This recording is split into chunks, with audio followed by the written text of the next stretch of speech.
Sorry about my short pause there. I'm just going to carry on, finish today's story. I'm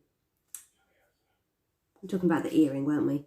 I wanted to protest that she was still not being open-minded, but the sight of all that evidence kept me quiet. Daisy was right. I could not prove that Miss Tennyson was not the owner of the earring, while Daisy might well be able to match the string to the length of her shoes. I told myself that it did not matter who'd done it, as long as we unmasked them, but I still had a nagging worry in the back of my mind. I wonder what that is.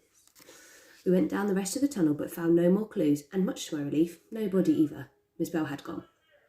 I wrapped the string, the bit of lab coat, and the earring in the stained gym slip, while Daisy held the torches and we began to creep back to San. I thought that the night's adventures were over. They weren't. We had just turned into the library corridor when something flashed away into our right, down New Inn corridor. Daisy, I hissed. Hold the torches down. They're reflecting on something. Look. Don't be stupid, Hazel. I am holding... Hazel! This isn't a reflection from our torches. All the hairs on the back of my neck stood up in horror. She was right. The light was not being made by us at all. It was from a different torch, being held by someone walking down New Inn corridor. There was someone else prowling around Deep Dean in the middle of the night. Oh, Lord, Hazel, gasped Daisy, flicking off her torches, plunging us into darkness and making the other light seem much larger and more menacing. Run! I did not need to be told twice. We ran, scuffling and bumping into each other, our bare feet slapping on the marble tiles. I was shaking. The murderer was here, in Deep Dean, now, because of course, it had to be the murderer. Had they seen our light? Worse, had they seen us? I thought we were in danger before, but it was nothing to the danger we are in now. We ran all the way back to San, as though the murderer was panting at our heels, and when Daisy dragged the main San door and locked, my knees gave out beneath me. I slumped down on the floor. It was only then that I noticed that my ankle was hurting fearfully again. Up, said Daisy firmly. Wash, or Miss Minnie will smell her out. So we went to the washroom to scrub off our filthy hands and feet, and then we crept right back to our beds. I thought I should never get to sleep again. I thought I might never sleep again. I said so to Daisy, and she said, Lord, I know, and then began to snore.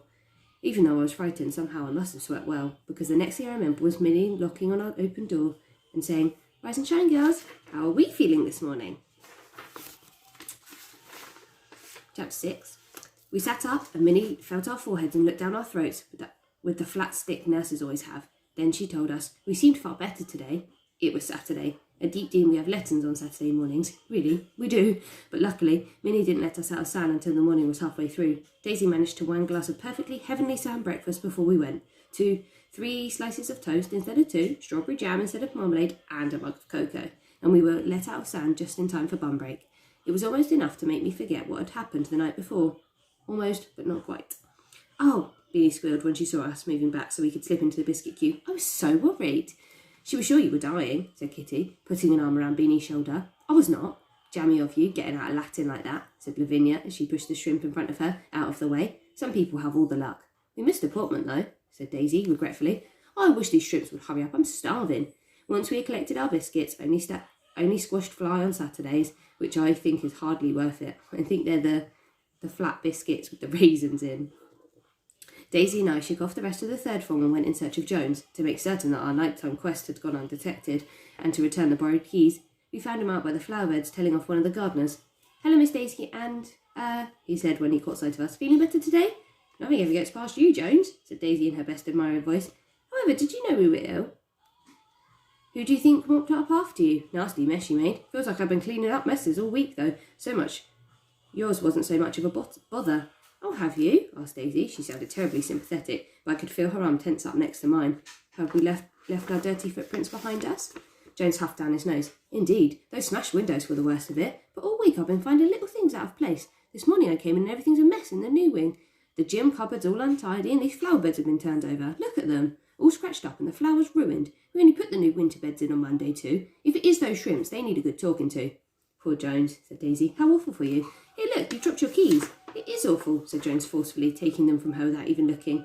I admired Daisy's cunning all over again. Not that anyone else thinks of me. I complained to Miss Griffin again this morning and she told me it was nothing to worry about. Nothing, I ask you. The bell rang as he said that and we had to run. We left him scowling at his dirty flower beds. Good, said Daisy, as soon as we were out of earshot. He doesn't know it was us. But Daisy, I said, it wasn't us, not all of it. We messed about in the gym cupboard. We weren't anywhere near New Wing last night, were we?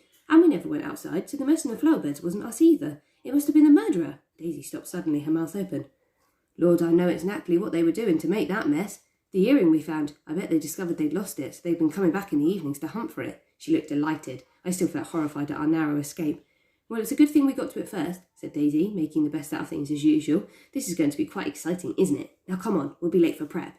Saturday prep is a deep-steam institution, something that is meant to be good for our character, like boiled vegetables and games.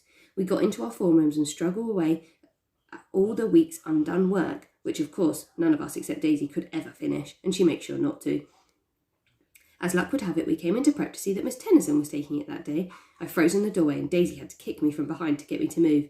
I realised that Miss Tennyson was staring at me. I also realised that we were so late that the only 2 seats left were the ones directly in front of her desk. I slid into the left-hand one, feeling as though her eyes were burning into the middle of my forehead. Was she really the murderer? I didn't want her to be, but there were her big blue shoes peeping out at me from under the desk. I got a sinking feeling in my stomach, as if the ipecac sickness was coming back. I tried to focus on my Latin translation. The Queen was in the woods, I wrote, but almost as though they were not under my control. My eyes kept sliding off my work to stare at Miss Tennyson. The third time I did it, I found her staring back at me. It gave me a nasty shock. Was Miss Tennyson remember seeing our torchlight by the gym? Did she know it had been us? And was she plotting to kill me and Daisy, as she had Miss Bell? I shuddered, but then I really looked at her, and what I saw surprised me. For a moment she did not like an evil murderer at all, or even a mistress, but just someone who was terribly, terribly afraid. She had dark rings under her eyes which were red-rimmed, as though she had been crying. Was it a guilty conscience? What a guilty conscience looked like? But just then there was a scuffle, a scraping noise, and something thumped against my leg. I glanced down and saw Daisy. She was wriggling across the wooden classroom floor beneath the desks, her hair in a ray of her arms outstretched. The marked bit of string was clutched in them, and she was itching determinedly towards Miss Tennyson's feet. I looked up at Miss Tennyson in horror. What if she noticed that Daisy had gone from her desk next to me? What if she glanced down and saw what Daisy was doing? But she hadn't. Her eyes was on the book she was reading, and she was crying again, her tears scattering across some pages. Meanwhile, Daisy had reached her goal. The piece of string was stretched out against one of Miss Tennyson's shoes. It was exactly the right length. Daisy squirmed round triumphantly to look at me, and as she did so, her hand bumped against Miss Tennyson's leg. Miss Tennyson jumped.